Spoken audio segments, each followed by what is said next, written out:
अव्यय शब्द के 4 भाग हैं।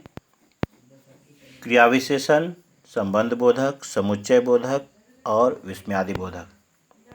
इसके पूर्व के वीडियो में हम लोगों ने अव्यय शब्द का वर्णन तथा क्रिया विशेषण का वर्णन तथा संबंध बोधक के वर्णन को जाना। वीडियो के इस भाग में हम लोग समुच्चय बोधक के वर्णन को जानेंगे। वाक्य में 2 शब्द, 2 वाक्यांश तथा वाक्यों को जोड़ने की आवश्यकता पड़ती है। जहाँ पर 2 शब्दों को जोड़ा जाता है, 2 वाक्यांशों को जोड़ा जाता है तथा 2 वाक्यों को भी जोड़ा जाता है। जो अव्यय शब्द यह कार्य करते हैं उन्हें समुच्चय बोधक या योजक शब्द कहते हैं। जैसे वह दूध और फल लाया। यहाँ और शब्द दूध और फल दोनों शब्दों को जोड़ने का काम कर रहा है। तुमने कहा इसलिए मैं चला आया। यहाँ इसलिए शब्द 2 वाक्यांशों तुमने कहा और मैं चला आया को जोड़ रहा है। इसलिए और तथा इसलिए यह शब्द दोनों शब्द समुच्चय बोधक शब्द के रूप में जाने जाते हैं। समुच्चय बोधक की परिभाषा हम लोग इस प्रकार से दे सकते हैं। वे अव्यय शब्द जो 2 शब्दों, 2 वाक्यांशों या 2 उपवाक्यों को जोड़ते हैं वह समुच्चय बोधक या योजक कहलाते हैं। समुच्चय बोधक शब्द के भेद। समुच्चय बोधक शब्द के मुख्य रूप से 2 भेद हैं, समानाधिकरण और व्यधिकरण। समानाधिकरण समुच्चय बोधक शब्द। जो अव्यय शब्द 2 या 2 से अधिक समान स्थिति वाले शब्दों, शब्द बंधों और उपवाक्यों को जोड़ते हैं उन्हें समानाधिकरण समुच्चय बोधक शब्द कहते हैं। और, तथा, या, किंतु, परंतु, इसलिए आदि इस वर्ग के समुच्चय बोधक शब्द कहे जाते हैं। जैसे वाक्य के उदाहरण मिले, मुझे कोई पुस्तक या समाचार पत्र दे दो।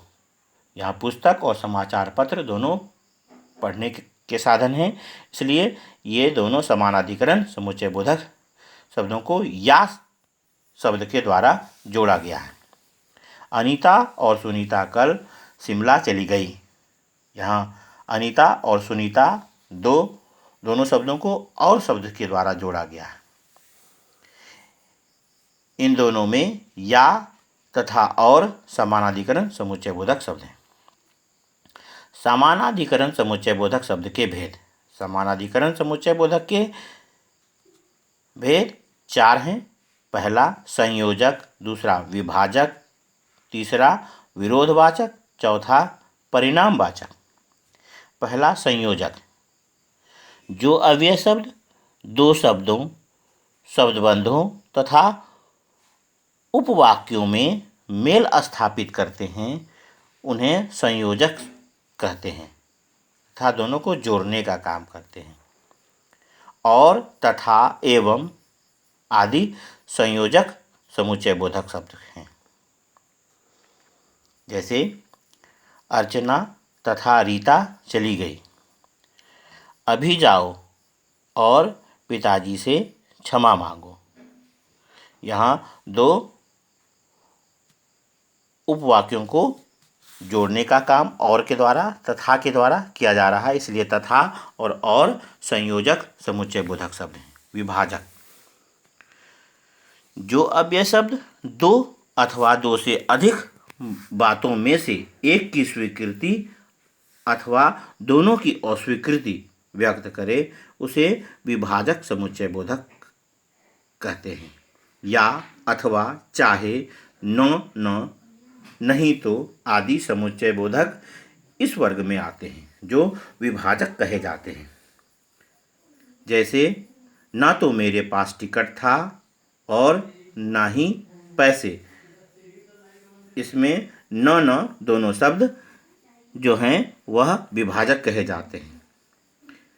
सुधीर या उसका भाई आ जाए। यहाँ या शब्द जो है सुधीर और उसका भाई दोनों में से वह किसी एक की स्वीकृति को बतला रहा है, इसलिए दोनों में ना या जो है वह विभाजक समुच्चय बोधक शब्द है। इसके बाद है विरोधवाचक। जो अव्यय शब्द दो वाक्यों में परस्पर विरोध प्रकट करके उन्हें जोड़े अथवा प्रथम वाक्य में कही गई बात का दूसरे वाक्य में विरोध करे उसे विरोधवाचक समुच्चय बोधक कहते हैं। किंतु, परंतु, लेकिन, वरना इस वर्ग के समुच्चय बोधक शब्द हैं। उदाहरण इस प्रकार है, उसने कहा तो बहुत कुछ लेकिन कोई भी नहीं किया। यहाँ पर लेकिन शब्द इन दोनों वाक्यांशों के विरोध को बतला रहा है। रमेश ने तुम्हें भेज दिया परंतु स्वयं क्यों नहीं आया। यहाँ परंतु शब्द दोनों वाक्यांशों के विरोध को बतला रहा है, इसलिए ये दोनों शब्द लेकिन तथा परंतु विरोधवाचक समुच्चय बोधक शब्द हैं। इसके बाद है परिणामवाचक समुच्चय बोधक। जिस अव्यय शब्द के पश्चात आने वाला वाक्य पहले आने वाले वाक्य का फल या परिणाम हो उसे परिणामवाचक समुच्चय बोधक कहते हैं। इसलिए अतः, अतएव ऐसे ही समुच्चय बोधक हैं जो कि परिणाम या प्रतिफल को बतलाते हैं। जैसे आंधी चल रही थी अतः मैं समय पर नहीं पहुंच पाया। यहाँ नहीं पहुंचने का परिणाम जो है वह आंधी का चलना था, इसलिए वह नहीं पहुंच पाया। वह अस्वस्थ था इसलिए हमारे साथ नहीं आया। उसका न आना उसके अस्वस्थ होने का कारण था। तो यहाँ पर जो है वह उसके परिणाम को बतला रहा है कि वह अस्वस्थ था इसलिए वह नहीं आया। अतः और इसलिए इन दोनों वाक्यों में जिन शब्दों का प्रयोग किया गया है वह परिणामवाचक समुच्चय बोधक शब्द हैं। इसके बाद है व्यधिकरण समुच्चय बोधक। जो अव्यय शब्द एक या एक से अधिक उपवाक्यों को मुख्य उपवाक्य से जोड़ते हैं उसे व्यधिकरण समुच्चय बोधक शब्द कहते हैं। जैसे हम भागे ताकि ट्रेन पकड़ सकें। यदि आप सहायता करें तो मेरा काम बन सकता है। इन दोनों वाक्यों में ताकि और तो यह दोनों शब्द जो है वह व्यधिकरण समुच्चय बोधक शब्द हैं। व्यधिकरण समुच्चय बोधक भी चार प्रकार के हैं: कारणवाचक, स्वरूपवाचक, उद्देश्यवाचक और संकेतवाचक। कारणवाचक वह अव्यय शब्द जिससे पहले वाक्य के कार्य का कारण दूसरे वाक्य में लक्षित हो। पहले वाक्य के कार्य का कारण जो है वह दूसरे वाक्य में निर्देशित किया गया हो, लक्षित हो, वह कारणवाचक समुच्चय बोधक कहलाता है। क्योंकि, चूंकि आदि ऐसे ही समुच्चय बोधक हैं जिनका प्रयोग वाक्यों में इस स्थिति को दर्शाने के लिए किया जाता है। जैसे कहें वह पढ़ नहीं सका क्योंकि रोशनी कम थी। यहाँ पर क्योंकि शब्द कारण को बतला रहा है। वह बोला नहीं क्योंकि उसका गला खराब था।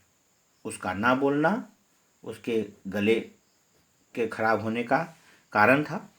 तो इसलिए चूंकि जो है और क्योंकि यह दोनों शब्द कारणवाचक समुच्चय बोधक शब्द हैं। स्वरूपवाचक वह अव्यय शब्द जो दो वाक्यों को इस प्रकार जोड़े कि पहला वाक्य का स्वरूप दूसरे वाक्य से ही स्पष्ट हो उसे स्वरूपवाचक समुच्चय बोधक कहा जाता है। कि, जो कि, मानो, यानी, अर्थात आदि इस वर्ग के समुच्चय बोधक शब्द हैं। जैसे उदाहरण लें, तुमने दफ्तर से छुट्टी ले ली यानी आज फुर्सत में हो। तुम क्या आ गए मानो बाहर आ गई। इन दोनों वाक्यों में यानी तथा मानो शब्द स्वरूपवाचक समुच्चय बोधक शब्द हैं। संकेतवाचक, जो समुच्चय बोधक पहले वाक्य या वाक्यांश में शर्त या संकेत द्वारा दूसरे वाक्य या वाक्यांश में वर्णित घटना बताते हैं, उसे संकेतवाचक समुच्चय बोधक कहते हैं। यदि, तो, यद्यपि, तथापि, चाहे, परंतु ये शब्द जोड़े में आते हैं। यदि अगर है शुरुआत में तो मध्य में तो होगा, अगर यद्यपि शुरुआत में है तो मध्य में तथापि होगा, चाहे शुरुआत में है तो मध्य में परंतु होगा। इन शब्दों के जोड़े का प्रयोग संकेतवाचक समुच्चय बोधक के रूप में किया जाता है। जैसे, यदि तुम परिश्रम करते तो अवश्य सफल होते। चाहे वह नासमझ है, परंतु उसकी ईमानदारी पर किसी को संदेह नहीं है। यहाँ यदि, तो, चाहे, परंतु ये संकेतवाचक समुच्चय बोधक शब्द हैं। उद्देश्यवाचक, वह अव्यय शब्द जिससे एक वाक्य का उद्देश्य या फल दूसरे वाक्य द्वारा प्रकट हो, उसे उद्देश्यवाचक समुच्चय बोधक शब्द कहा जाता है। ताकि, इसलिए कि, जिससे आदि ऐसे ही समुच्चय बोधक शब्द हैं।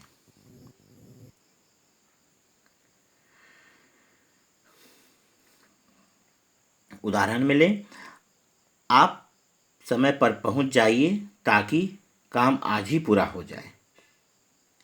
एक कहानी लिखो जिससे परिश्रम करने की शिक्षा मिले। ताकि और जिससे, यह दोनों शब्द समुच्चय बोधक शब्द के रूप में आते हैं। उद्देश्यवाचक समुच्चय बोधक शब्द के रूप में उद्देश्य को बतला रहे हैं, इसलिए यह उद्देश्यवाचक समुच्चय बोधक शब्द के रूप में माने जाते हैं। इसके बाद है विस्मयादि बोधक। कभी कभी हम वाक्य में ऐसे किसी शब्द का प्रयोग करते हैं जो हमारे मन की तीव्रता से उठे भाव जैसे आश्चर्य, घृणा, भय आदि का बोध कराते हैं। इन शब्दों में को विस्मयादि बोधक कहा जाता है। इनमें विभिन्न प्रकार के बात होते हैं। वह जैसे जिसे हम कहते हैं प्रशंसा करें किसी के प्रति शोक दर्शाए, भय हो, ये सारे अलग भाव जो हमारे चेहरे पर विकृति लाते हैं या हमारे चेहरे में परिवर्तन लाते हैं, वह हमारे भावों के द्वारा समझा जाता है। यह विस्मय की स्थिति, किसी न किसी रूप से विस्मय की स्थिति उत्पन्न करता है। आश्चर्य हो, घृणा हो, भय हो, शोक हो, खुशी हो, ये सभी भाव जो हैं वह विस्मयादि बोधक में विभिन्न शब्दों के द्वारा प्रकट किए जाते हैं।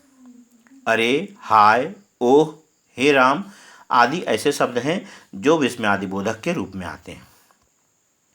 विस्मयादि बोधक शब्द के बाद में एक विशेष प्रकार का चिन्ह लगाया जाता है जो संबोधन चिन्ह के समान होता है। पूर्ण विराम के नीचे एक बिंदु होता है जिसे संबोधन चिन्ह भी कहते हैं, वही विस्मयादि बोधक का चिन्ह होता है। विस्मयादि बोधक की परिभाषा इस प्रकार से दी जा सकती है, जो अव्यय शब्द वक्ता के भावों आश्चर्य, घृणा, भय, क्रोध आदि का बोध कराते हैं, उसे विस्मयादि बोधक कहते हैं। विस्मयादि बोधक शब्द प्रायः वाक्य के प्रारंभ में ही आते हैं, परंतु वाक्य के अन्य शब्दों से इनका कोई संबंध नहीं होता। यह शुरुआत में ही आते हैं और यह वाक्य के विस्मय को बतलाते हैं। कुछ प्रमुख विस्मयादि बोधक शब्द तथा उनका वाक्य प्रयोग इस प्रकार है। अगर विस्मय को दर्शाना हो तो अरे, हैं, अहो आदि ये सब शब्द जो हैं वह विस्मय को बतलाते हैं। अरे, तुम भी आ गए, उस क्षेत्र में कर्फ्यू लग गया, ये दोनों वाक्य विस्मय को दर्शा रहे हैं। हर्षबोधक, आहा, वाह, शाबाश, धन्य, ये सारे शब्द हर्ष अर्थात खुशी को बतलाते हैं। जैसे वाह, आज तो तुम्हारा खेल देखने योग्य था, शाबाश, तुमने बहुत अच्छा काम किया। यहाँ खुशी को दर्शाया जा रहा है। भयबोधक, ओह, बाप रे, राम राम, आह, ये सभी शब्द भय को बतलाता है। जैसे बाप रे, कितना भयानक जंगल, ओह, यह कैसी आवाज़ें हैं। यहाँ बाप रे और ओह शब्द भय को बतलाता है। शोकबोधक, हाय, आह, उफ, ओह, हाय, पुत्र के बिना हम कैसे जिएंगे। यहाँ आह शब्द शोक को बतलाता है। उफ, मारे दर्द के नींद भी नहीं आती। यहाँ उफ शब्द शोक को बतला रहा है। घृणाबोधक, छी छी, थू थू, हट, धिक्कार है आदि शब्द घृणा को बतलाता है। जैसे कहे, छी, तुम कितने गंदे हो। यहाँ छी शब्द घृणा को बतला रहा है। धिक, गुरु की निंदा करते हो। यहाँ धिक शब्द धिक्कार है को निर्देशित करता है, इसलिए यह धिक शब्द घृणाबोधक शब्द। इसके अतिरिक्त स्वीकार बोधक, हाँ, जी हाँ, ठीक, ये सभी शब्द स्वीकार बोधक के रूप में आते हैं। अस्वीकार बोधक में ये सभी शब्द जो हैं वह अस्वीकार बोधक के रूप में आते हैं। चेतावनी बोधक, सावधान, खबरदार आदि शब्दों का प्रयोग चेतावनी बोधक के रूप में किया जाता है। तो विस्मयादि बोधक के द्वारा हम विस्मय की विभिन्न प्रकार की स्थितियाँ, आश्चर्य, घृणा, शोक, हर्ष आदि विभिन्न प्रकार के भावों को हम बतलाते हैं। अव्यय के यह 4 भेद थे। पहले वीडियो में जो है वह क्रिया विशेषण और संबंध बोधक की चर्चा अव्यय के वर्णन के साथ में थी, और इस भाग में समुच्चय बोधक और विस्मयादि बोधक का वर्णन है। अपनी आवश्यकता के अनुसार इन दोनों वीडियो को सुनें और अपने पाठ्य पुस्तक के अनुसार से पढ़ें और समझने का प्रयास करें। धन्यवाद।